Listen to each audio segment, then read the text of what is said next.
In just 25 years, the partisans of liberal democracy have moved from triumphalism to near despair. Neither sentiment is warranted. History is not a linear movement toward a liberal democratic world. Liberal democracy is not the end of history. Nothing is. Everything human beings make is subject to erosion and contingency.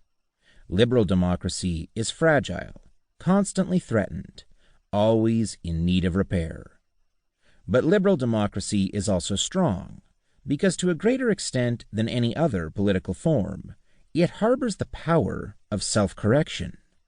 Not only do liberal democratic institutions protect citizens against tyrannical concentrations of power, they also provide mechanisms for transforming the public's grievances and unmet needs into effective reforms.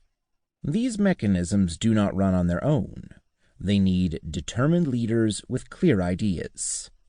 Fortunately, they permit such leaders to gain power. Witness the astonishing victory of French President Emmanuel Macron, who upended an ossified system and heads a parliamentary majority party that did not even exist 2 years ago. To be sure, the power of self-correction is not always enough to prevent liberal democracies from crumbling. As we learned in the 1920s and 1930s, the combination of public stress and strong, undemocratic movements can be irresistible. But the oft-heard analogy between those decades and our current situation obscures more than it reveals. Today's economic ills pale in comparison to the Great Depression of the 1930s, and today's autocratic regimes lack the ideological power that fascism and communism enjoyed at their peak. The inaptness of this comparison is no cause for complacency.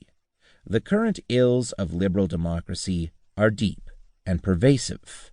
Surmounting them will require intellectual clarity and political leaders who are willing to risk their careers to serve the long-term interests of their countries. Human choice, not historical inevitability, will determine liberal democracy's fate. For now, democratic publics only want policy changes that give them hope for a better future. Left unmet, their demands could evolve into pressure for regime change. When I began writing about the travails of liberal democracy a few years ago, I believed economics represented the heart of the matter. Contemporary liberal democracy, I argued, rested on a tacit compact between peoples on the one hand and their elected representatives and unelected experts on the other. The people would defer to elites, as long as elites delivered sustained prosperity and steadily improving living standards.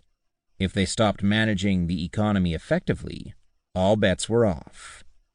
This compact began to weaken with growing competition from developing nations, which put pressure on policies designed to protect citizens against labor market risks. In many Western democracies, the erosion of the manufacturing sector destabilized regions and political arrangements. The urbanization of opportunity, the shift of economic dynamism away from smaller communities and rural areas toward a handful of metropolitan areas, intensified these effects. Inequality rose. A globalized economy, it turned out, served the interests of most people in developing countries and elites in advanced countries, but not the working and middle classes in the developed economies, which had done so well in the 3 decades after World War II. Against this backdrop, the Great Recession following December 2007 represented a colossal failure of economic stewardship, and leaders' inability to restore vigorous economic growth compounded the felony.